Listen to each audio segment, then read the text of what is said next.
Hey, everybody. Welcome to Football Miami TV. As you know, I'm Peter Brown, and it's Sunday night. So that means everybody needs to jump into the chat and start getting active because we're going to have a really fun show for you tonight. And, as always, I end up doing this show with my friend, Uncle Ed. So say hi, Ed.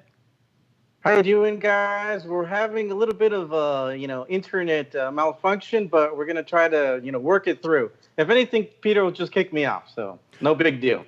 Yeah, I tried to do it on Thursday, but you wouldn't let me. But man, I had to talk. Yeah, Ed's internet connection is a little spotty today, so yeah, it's a little hard to hear you, Ed, but well, hopefully it gets better. But hey, before we get in and talk about who's coming up on tonight's show, but you guys already saw the thumbnail, you know. But let's first say a big thank you to our sponsor, which is Caneswear. And so thanks so much for Caneswear. Go to caneswear.com. Use the same promo code as last week, FM25, and get 25% discount on anything from Inter Miami. Plus, they've got a huge discount going on for all the Miami Hurricanes, Dolphins, all the sports teams in South Florida. They've got a big, discount going on for everybody. So go to caneswear.com. Since we can't go to the store right now, so go to caneswear.com. Any orders over $99, they have free shipping. So go there, FMTV 25. All right. Ed, are you still there?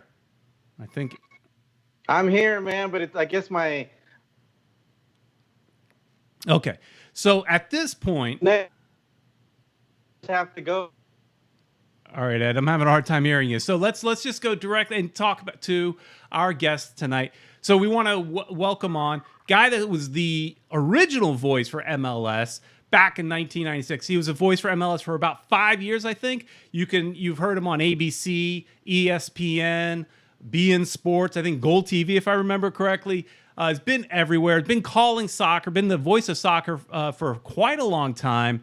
And it is our great pleasure to welcome on Phil Schoen. How you doing, Phil? Better than I deserve. Glad to be here. Great. Well, Phil, as we were talking a little bit about well, first off, before we get too far into this, how are you doing during this pandemic? I mean, how are you and the family? How are you doing without any soccer? That has been a little different, although in some ways, and I don't know people that you talk to, and even you guys yourself, sometimes it's nice to step away. You kind of get overwhelmed. And I was talking to someone earlier this week about that. And in some ways, this is a chance. It's like God hit a big pause button, and it gives us a chance to reprioritize. And I know you guys are quite familiar around the globe that the Bill Shankly line can be taken almost too close to truth, that soccer is more important than life or death. It's not. And the one thing that I've always tried to stress is respect the game, and the fans will respect you. But at the same point, remember, it's a game. It's supposed to be for entertainment. It's supposed to be for enjoyment. It's something we created so we don't kill each other. So if you try and make sure you don't go too far in one direction or too far in the other, that helps. And I think we've just gotten a nice little wake-up call that there are things out there that might be a little more important. And I guess to answer your question, as I kind of said, I am doing better than I deserve. I am doing better than I think some people that have been suffering through this, either through the illness or the cure. Things are tight, but I've been losing weight, so I can tighten the belt a little easier now. So it's been fun, and getting a chance to hang around the family. No one's really drawn blood yet, so we're getting used to each other. But it's been a wake-up call, and I guess it's one of those situations that when soccer comes back, eventually it'll probably return. I think that's one of the strengths of humanity is our ability to forget. But at least for a while, at least for these few moments, as you guys know, following hurricanes down here, people come together, and it reminds you that it's actually not bad being a human. Yeah, no, it's been I keep hearing stories about people saying how this whole thing can really tear families apart, being home with the family too much. And I got to say, for me, it's been great. I mean, of course, great with I guess a grain of salt. I mean, as far as a family, it's been good. So it's never good to go through a pandemic or anything. But I've never seen, I can't recall ever seeing as many families out in the evening Exactly. walking together with the father. right. So again, these are some moments that will hopefully soften. At the same point, I think it's about time to get back to work safely. But at the same point, also for people like you and me and Ed, we've been waiting a while for Inter Miami to step onto a field, and you got to feel for David Beckham. If it's not one thing, it's another, and he just keeps having to wait. And thank God he's a very patient man.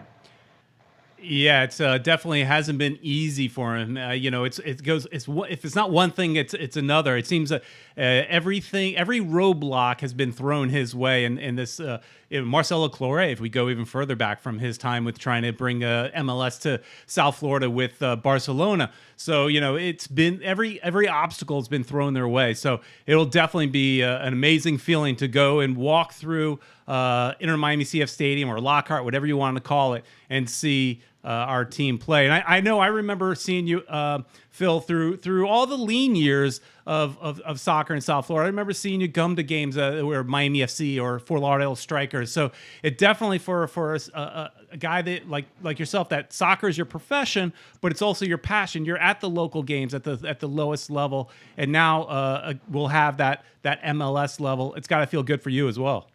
Oh, it does. And I mean, it's strange because it's hard for me to believe when I say it, but it's true because I live it.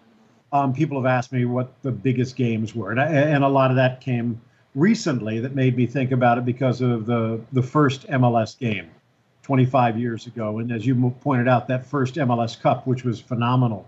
But doing Clásicos, too numerous to mention, World Cup games, doing Champions League, Copa America, Copa Libertadores, things like that.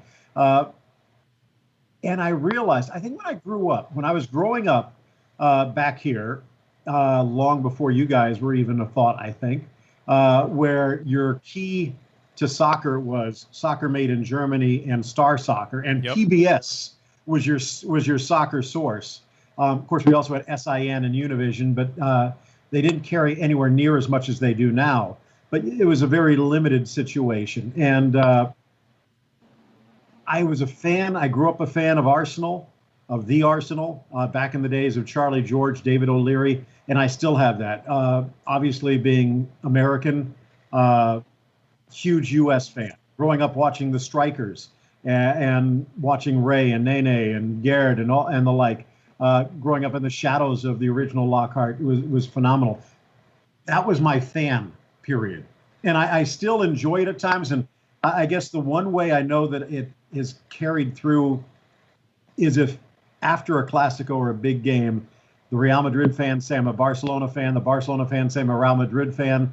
And in all honesty, I'm trying to counter with Ray to give him a chance to shine and do what he does well. But also, I don't know if I'm really a fan of the teams that much. I'm a fan of the game. And whether it's doing a World Cup final, whether it's doing the first game of MLS, whether it's doing USL, US Open, Copa America, watching my kids play rec soccer at times, or club soccer, high school soccer, there's something about this game that just grabs your soul. Everything that you could want, from the dramatics of it to the fulfillment, physically, emotionally, spiritually, practically, everything is in this game. And I grew up the typical American four sports kid. This was before even the Miami Gatos and Toros that kind of kindled the flame. But I was the first guy in line to get the Street and Smith magazine, the Who's Who in American Baseball, Athlon guides, things like that. But following the PBS exposure, listening to Tony Tirado on SIN, and then watching the Strikers, and even hearing before that on the radio, I think it was IOD, Steve David playing for Miami. It just kindled it to the point where over the years, all those other sports just kind of faded away. And there's something about this sport that none of them can ever match. It does in a situation like this where you have it in your own backyard, make it even that much more powerful. And I don't know about you guys, but I remember when the Fusion started out and I opened up broadcasting them. I even bought season tickets. I don't even know where my seats were because I never got there. Right. But I remember that first year, was married with my wife, brought our kid in his little car seat into the stands and into the post game and stuff like that. And I'm thinking, this is awesome. He's going to grow up watching this sport that I love. It didn't quite work out like that. And now he's 20 and he's still waiting. So this one hopefully will come around. But again, to answer your question with a not so short answer, there's something about this sport, and I am really looking forward to bringing it back to South Florida. Yeah, there's so many places I could go with that conversation. I mean, but the last thing you said as far as going to the Fusion games, I had a similar kind of thing with my wife. I met my wife. We got married in 2001, and so we didn't date for a very long time. I knew she was the right one, so I put a ring on it pretty quick. But I was telling her, this is what we're gonna do. We're gonna go see Fusion games. She's Brazilian, so she's got a little bit of love for soccer, right? So I'm like, we're gonna go see Fusion games. This is gonna be part of our life. You're just gonna have to get used to it. This is who you're marrying. And we got married in December, and in December we also learned that there would be no next season for the Miami Fusion. So now it's this many years later, and we're finally coming around to it. Now, of course, I've gone to the Strikers and Miami FC games and all that, but she never got really all that interested in that stuff. She wants the spectacle that MLS may bring these days. We went to an FC Dallas game once in Dallas, and she's like, now this is what I'm talking about. And so, but I've been watching some, it's being the 25th anniversary for MLS. I've been watching some of these classic games, as we were talking about just before we went live, and I watched that first game against it was Clash, and remind me who was the Clash playing? It was right. And for you, I mean, it had to be pretty amazing, pretty awesome to call that game, call the very first goal that scored in MLS with Eric Winalda. And then also this weekend, I watched the MLS Cup 96. But that first year of MLS, I mean, what was it like for you as a broadcaster in that first year? I mean, it was all new. We had, dreams of something big, but we saw the A-League, we saw the USISL, we knew where it was coming from. What was it like for you? It's hard because there were two things that were going on. You kind of had this decade-long drought following the failure of the NASL, and USISL wasn't really able to fill it. APSL, ASL, WSA, even Missile and things like that weren't able to really fill that top flight feeling that your wife would be looking for. So you kind of had that anticipation and that hunger. But at the same point, you also had all of these people that were talking about that it wouldn't succeed, that it would be just another league doomed to failure. And then when in 1995, when it was supposed to start, it got pushed off another year. Right. It gave just enough more weapons. But I think the overriding factor was a wave that was cresting that started back in the late 1980s. And you kind of think back, even the shot heard around the world in 1989, which validated the decision by FIFA to award the 94 World Cup. But then people are saying, well, they're going to just go to Italy and get trashed. They didn't. They almost tied Italy. And if Walter Zenga had gone on a diet, Peter Vermees would have got the U.S. a draw in that game. So it was a respectable start by a bunch of, in all honesty, amateurs that then built into 1994 with Bora and then with MLS. So you kind of had the hunger, the doubt, and the anticipation that we're all kind of crossing on that day. And I don't know if I was aware enough to sense that naturally.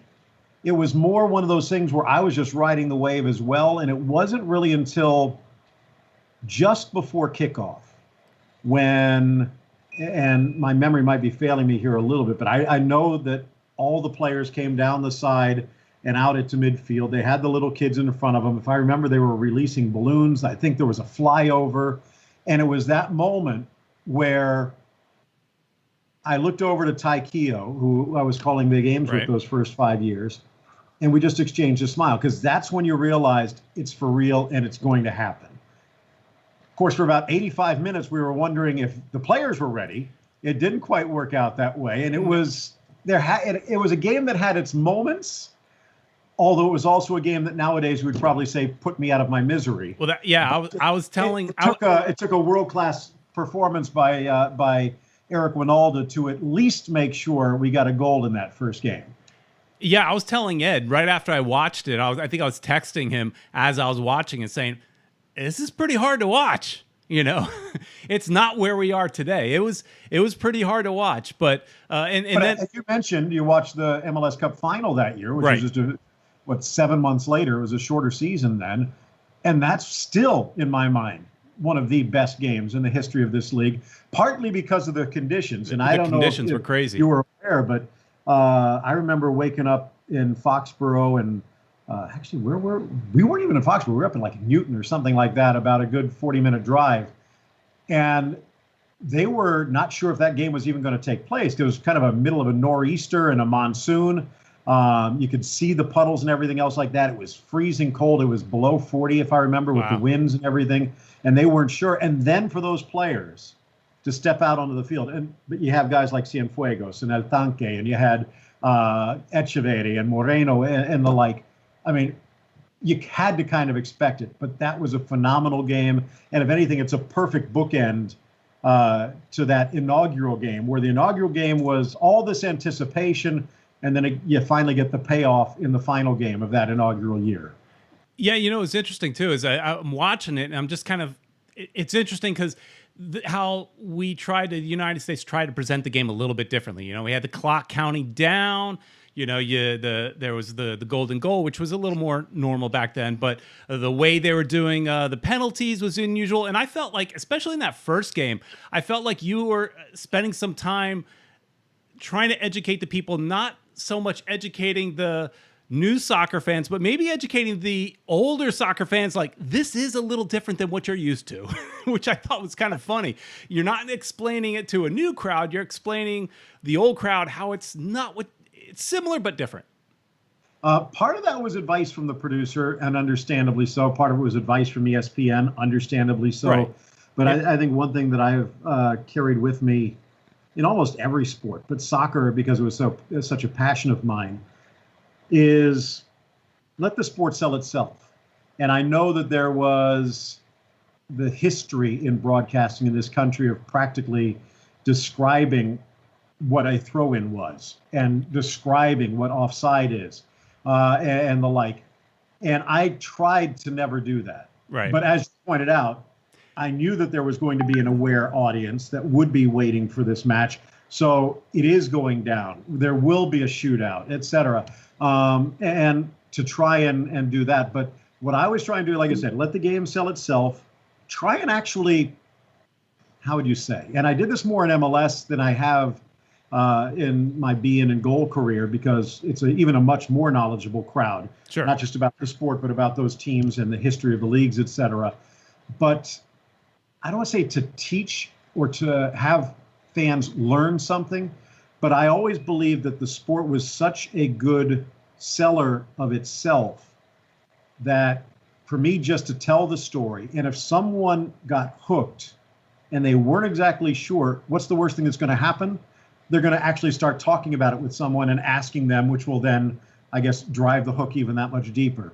So I think in the past, where you tried to explain all the nuts and bolts and crannies and stuff, all you really did was annoy the people that were going to tune in anyway.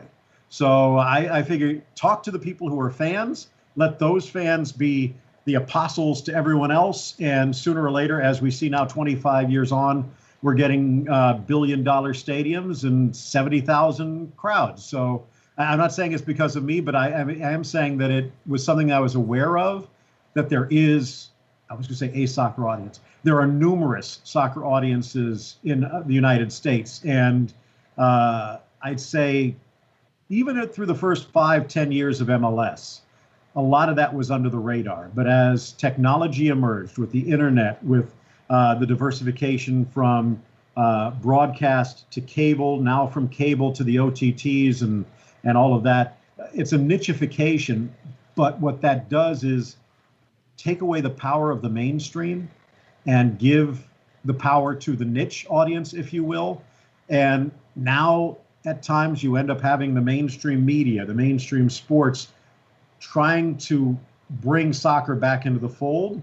But because of the way soccer fans were treated for 50, 60, 70 years, and you could go back, maybe it would be Soccer America, Soccer Digest, RSS with all the internet stuff, the AOL chat boards and things like that. And now into the likes of a Bein or Futbol TV, et cetera. Soccer fans have created their own universe, and they don't need the rest of it. Sure. And I think even more than ever, and I did the figures back when I was with GolTV, this must have been about 10 years ago, there is no better place to live on earth if you're a soccer fan in the United States, because you can practically watch almost every game all around the globe. And you can't say that in other places. Yeah, and that makes it a little bit challenging for MLS. You know, when you can watch people like yourself on TV broadcasting the game, you don't have to leave your couch.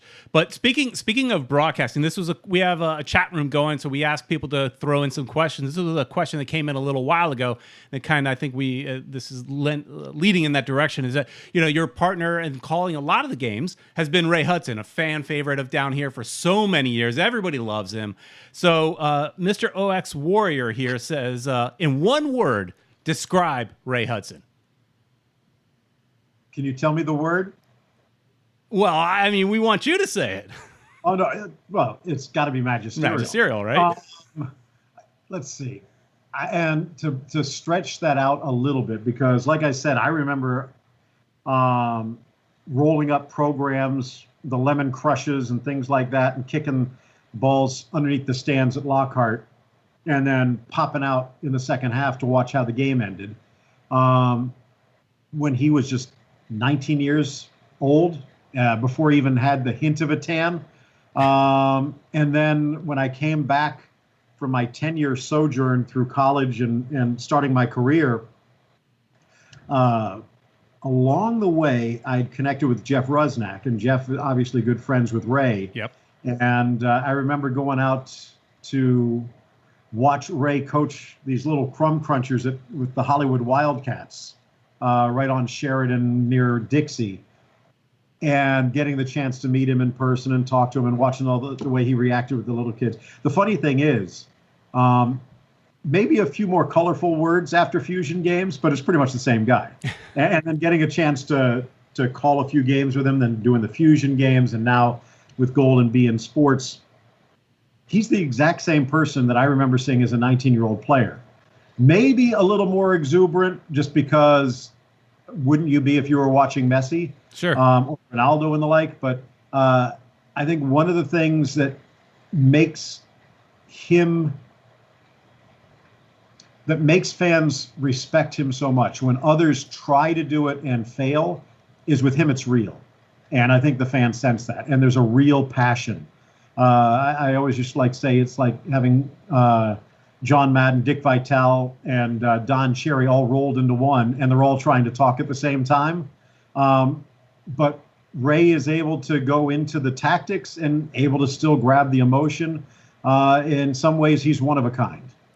Yeah, I think what's great about him, too, is that he knows it's entertainment, right? And so he's entertaining us. He's fun to watch. Whether it was a player or as a broadcaster or even as a coach, those post-game conferences, like you said, I mean, he's fun to watch. So I think the only cardinal sin is to be boring. Right. And you don't want to be boring. Ray's not boring. And no, not at all. We also take some voicemails. We have a voicemail I'd like to hear. Let's hear what this has to say. And this is for you. Hey, Peter and Chichi Uncle Ed. This question is for the fantastic Mr. Phil Schoen, who's like the first voice in soccer I ever heard.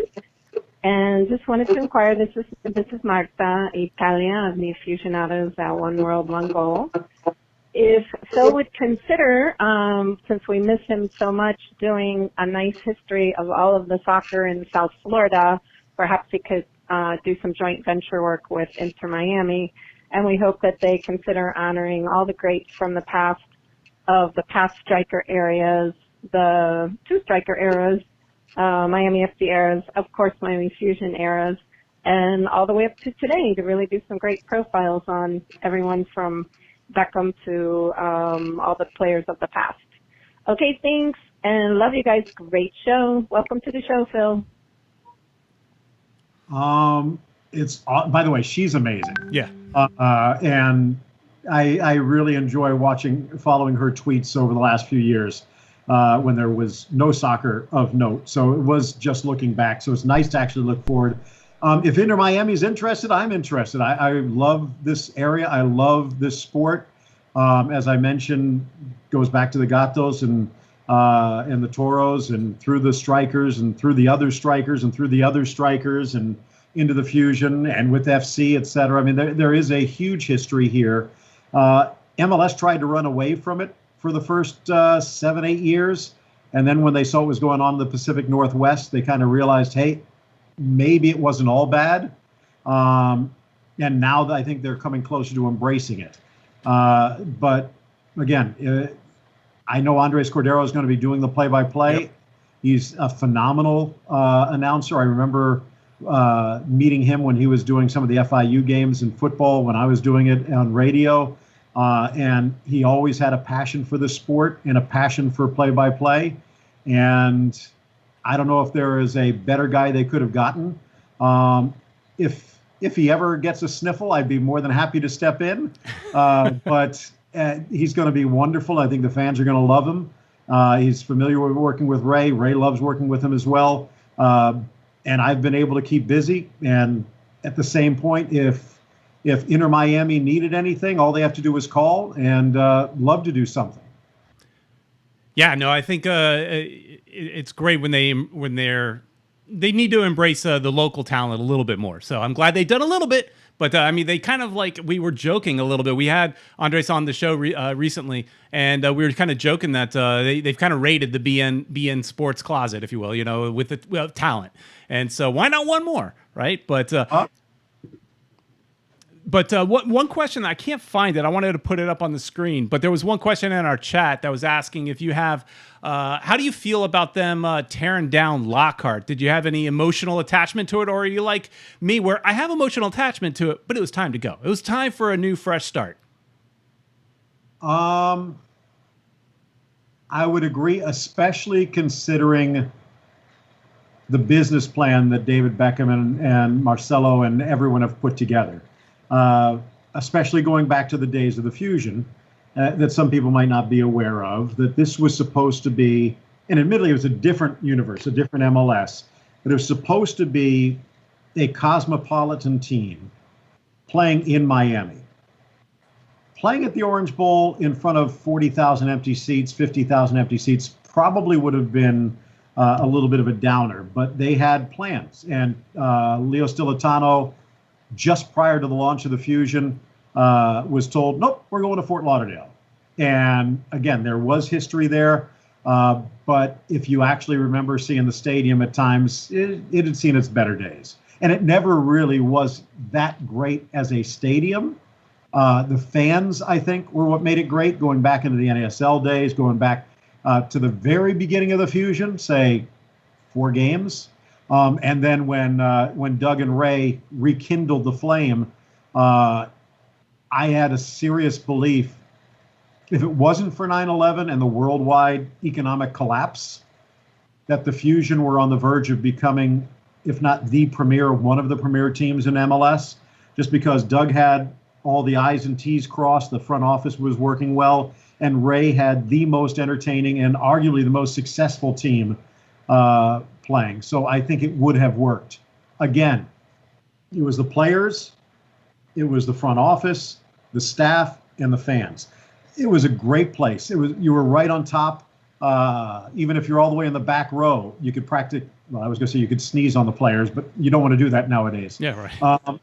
But again, I still remember also when you walk down underneath and you're looking up in the concession stands, and you're kind of going, okay, is that thing going to hold? So, as you said, it had seen its better days. I really want to see, again, why David Beckham picked here, not Las Vegas, is, and this is a huge debate with the Flight 19s and stuff of the world. I hope they'll come around. Yes.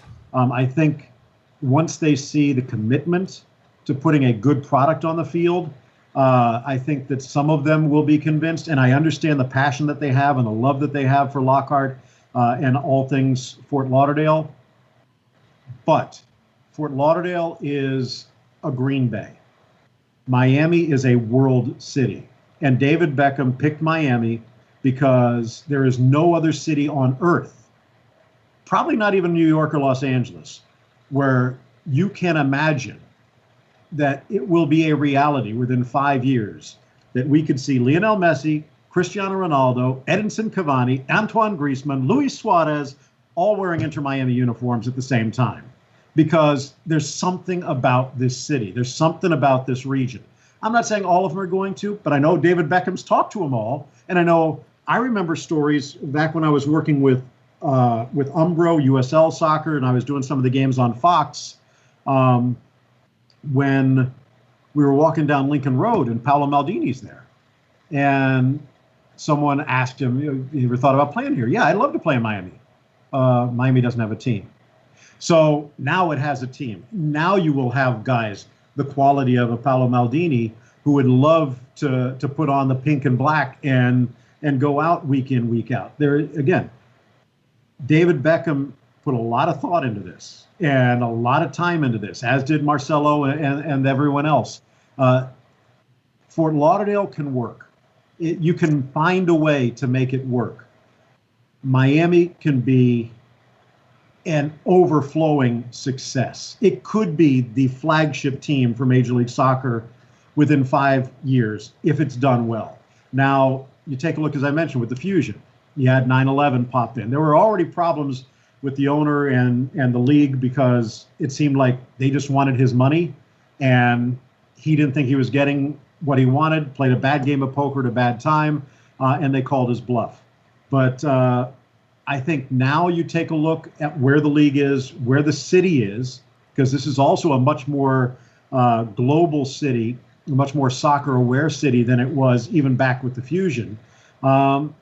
This thing could be a huge success once they get in there. So, in answer to your question, and sorry to ramble, I just love talking about this stuff. It's great. Be it at the golf course, be it at the Pepsi-Cola factory, be it next to where I was kind of hoping, down by the AAA or something like that, even though I wouldn't want to drive there. But you want a mecca. You want an iconic stadium in that area. And I love the way that they've drawn it up. I love the way they've designed it. So when I see that, then I'll know it's real. But what they have done in the meantime, I don't want to say it's a throwaway because it's not. They're still going to use it. I don't know if they're going to tear half of it down when they just put their USL team there or whatever. They'll just leave it and play some other games because there's plenty of friendlies that can be played here. What they have done is phenomenal, and such a relatively short period of time, from the architects to the workers to the brain trust. It already is, in my mind, one of the best places to watch a game, and we haven't even watched a game there yet. Yeah, no, I couldn't have said it better. I've always been, I'm a Fort Lauderdale resident, but I have no problems driving to Miami, and I think you nailed it as far as the differences between the cities and all that. I think that's great. Before we let you go, I know there's a lot of questions in the chat. I've kind of ignored it because it's a little hard when Ed's not participating because he's got internet connections. But you know what? He looks good. But he looks good though, right? Keeping to look at Ed. Yeah. So. But anyways, there's always questions in the chat about what are you mentioned the Messis and the Ronaldos and all that, who we think realistically could end up here. I'm curious about what your thoughts are on that, and then also Judge Dredd the Law wants to know your thoughts on Arsenal because he thinks you like them. Oh man. Well, first, realistically, I think you will see either Lionel Messi or Cristiano Ronaldo, maybe both. I think you could see an Antoine Griezmann or a Luis Suarez. Again, you have David Beckham, who is an ultimate salesman. You have Claude and the masses who have stepped in and done so much to push this finally across the finish line. And they know business and they know sport. They know you can't do things half-hearted. So the money's there, the will is there, the market is there. We'll have to wait and find out how Diego coaches this team, because that was, again, one of the problems with the Fusion.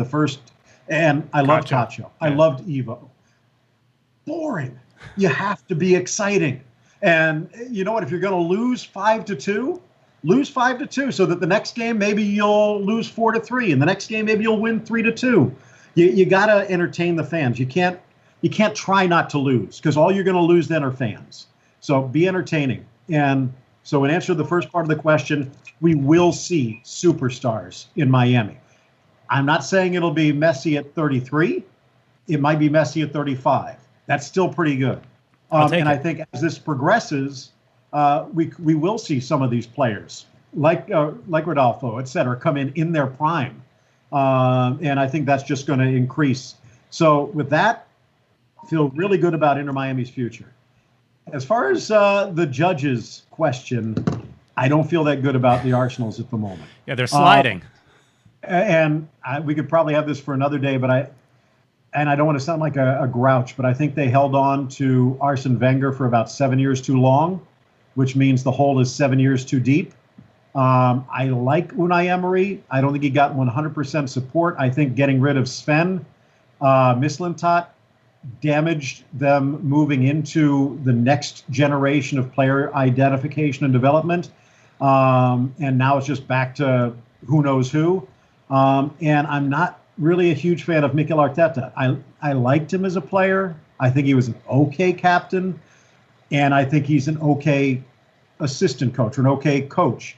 I don't know if he's a manager that's going to bring passion into a club that desperately needs it. So it's one more step closer towards success. It's just a really long, slow step.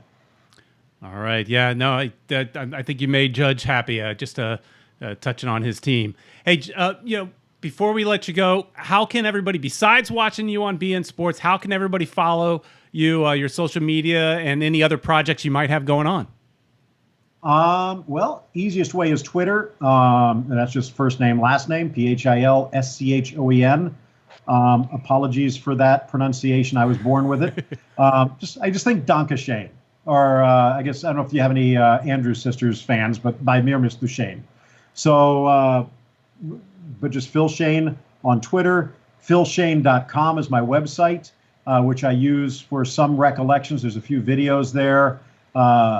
Plus also for my voiceover narration business, which I started last year, which is amazing. That's cool. I'm getting a chance to do some work at home when other people can't, but it's something I'm actually getting to build for my family. So that's fun.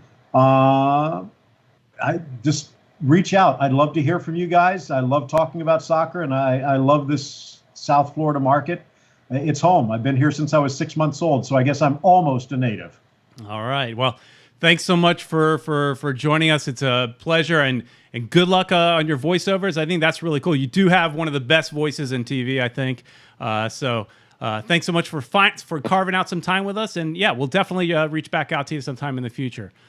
Absolutely. And hopefully we'll be getting a chance to, I guess, watch through the TV when everyone starts playing again on Bein Sports. And you could listen in Sirius XM with me and Ray and Charlie and the likes.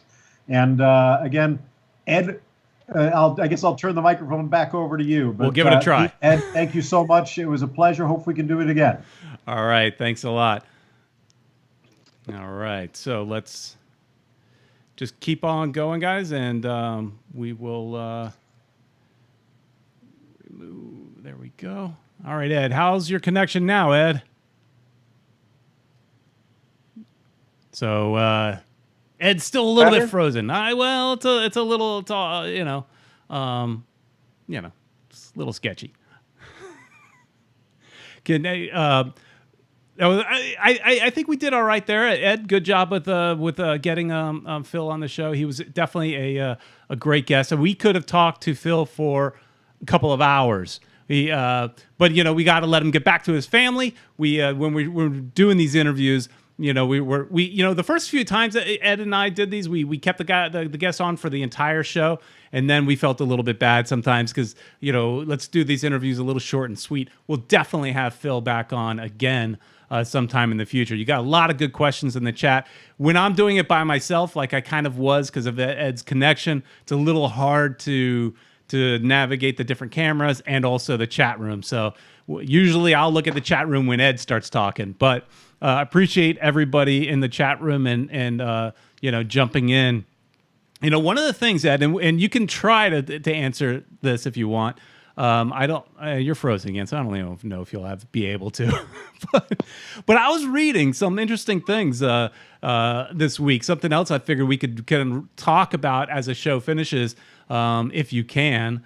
But there's a couple of things, and one that I read today that was interesting. And this is something that has been brought up a few times, but MLS and Mexico, they're getting closer and closer together. There was a new article. I mean, they've got two tournaments that they play with Mexico. I think it's called the Campeones Cup and then the League Cup or something like that. And there was now an article on ESPN that there's talk of even further relations. And it's something I think we talked about, Ed, a little while ago of a possible like maybe super league. So there's the two leagues coming together. And it was interesting because in this article, one of the team owners, I think it was basically saying how MLS is doing so many things right and things in Mexico are going the wrong direction. Now, we all know that Mexico just ended their promotion relegation for 5 years while they try to right the ship a little bit because thanks to this virus. But what do you think, Ed? If you're able to respond, what do you think about a greater relationship with MLS and Mexico? Promotion relegation. Okay. Maybe that's not going to work, Ed. All right. Well, in the chat room, guys, we'll just have to look at Ed's pretty mug. As he freezes once in a while, just make faces. It seems like it's weird because the video looks okay. It freezes a lot, but I don't know. It's the internet's been a little touchy, even for me here in my house. Almost every night it goes down. My internet went down like about 30 minutes before we started the show, and I was like, oh no, hey, we got a great guest. How's it's gonna potentially go down, but. It's just with everybody home, everybody's using their internet more than ever. I know the cable companies and all that, they're struggling, and today Ed's lagging a little bit. But One World, One Goal says, why the fascination with Mexico now? Kind of weird watching MLS kind of weird because MLS wanted it to be its own thing. What I find even more interesting is that Mexico is wanting that greater relationship with MLS. And I don't remember the exact numbers, but it was saying that a lot of Mexico's Liga MX business is coming from the United States. There you go. Let's put that one up. Eric Thomas says, Peter got Uncle Ed looking like Max Headroom. I don't know if everybody's old enough to remember Max Headroom, but that's a pretty good. that's pretty good. What do you think about that, Ed?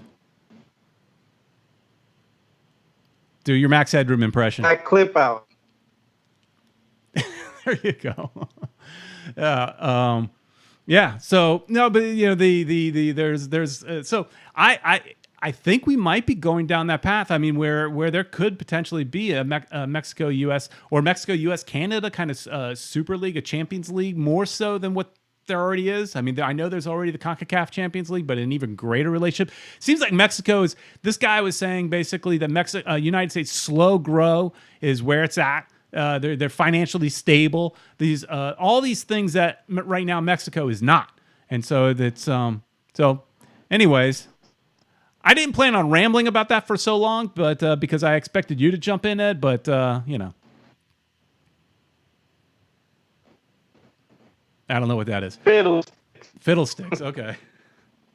The other interesting thing, and maybe somebody in the chat can be my co-host here and jump in and we can talk about it a little bit, is a lot of people right now are losing their jobs, right? A lot of people are being asked to take pay cuts, and it's no different for MLS front office. And also now they're players. There's a report that the players may be asked to take about a 50% pay cut. And I think it was Taylor Twellman that said, based on what they've already missed, it would in reality be closer to a 75% pay cut. What do you guys think about that? Is that fair? What that, I guess that says is that, I guess the MLS payroll is not, it's not guaranteed, right? I guess your salaries are not guaranteed. I thought they were, but maybe they're not guaranteed if they're telling them they're going to have to take a pay cut. Ed is like blink 1 for yes, blink 2 for no. Yeah, imagine if I was a co-host, Peter. I don't know. So yeah, this is communication signals, Ed. This will be a unique one. At least it went well with a guest, right? At least it went well with Phil. The connection was good with Phil. I remember an old show that we did, Ed. We had one of our. Can you hear me now? I can hear you, but I lost better? A little bit. We lost your camera, but we can definitely hear you. Well, yeah, I did that on purpose so I could at least talk. Oh, but yeah. if it's not, it's a little bit better. You started getting a little max headroom-y there again, but a little bit better. Never mind. All right. So everybody could just look at the big S where there you go. You're back. Okay. Anyways, what I was starting to say was that if you remember, there was back on our old Ultras Alive podcast, we did an interview with Kobe Jones. Great interview, right? Talking to a Hall of Famer. And it was the worst audio I think we've ever had. It was horrible. It was like a good interview with terrible audio. And I don't remember if it was on our side or his side or what it was, but it was a horrible audio. And at least in this one, we got a good interview. And we know we can get Phil again. Phil's local and Phil's a good guy. And I'm with Eric. Eric, someone get Uncle Ed a blackboard or something so you can write that. Get a sheet of paper and hold up your answers. Like you were on some TV show. Yeah, I agree with Ricky Ricardo here. Ed, get a better internet plan.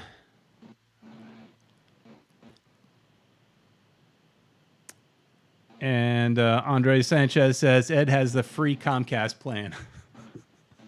This is just going to be a next 12 minutes or so of just bashing on Ed, it sounds like. Speaking of bashing on Ed, last week, since you can't respond, I think this is a great time to bring this up. Last week, Footballer was on the show, and I think he was trying to be polite. And your glasses look a little bit better today, but he was, talking about the old lenses there. They were a little crooked. He was asking what was up with your glasses. Did you break your glasses, Ed? I don't know what that means. He's showing us his glasses. He sat on his glasses. That's what I got out of that. He sat on his glasses, and he can't get any contact lenses because you can't order anything, right? You can't go to the doctor because you can't get contact lenses. Meanwhile, you got crooked glasses. I almost had the same problem. I do have a pair of glasses that I wear from time to time. As I'm getting older and I'm watching TV, I got to put on the glasses. And I had started something a little bit with my daughter earlier, and just like when you're not looking, throw a pillow at her, So she was time for her to get even. And I'm sitting there reading a book on my phone, and I got my glasses on, and the next thing you know, I got a pillow flying and hitting me in the face, and knocking my glasses off my face. So I was almost in the same situation, almost with the old crooked lenses there, because of my child deciding to be funny. And at that moment, I gave her the serious look, saying, not when I'm wearing my glasses. I don't want to have the same problem that Ed has. It's his headphones. One world, one goal says. I don't want to give him a break. I don't think that's the answer. I think it's got them busted glasses because he sat on him. He's eaten too much in this pandemic, and I sat on him. Yeah, eating too much during the pandemic, getting a little heavier, put some weight on them glasses. That's all you. Then you got to feel bad for them glasses, right? Judge Dredd says, Yeah.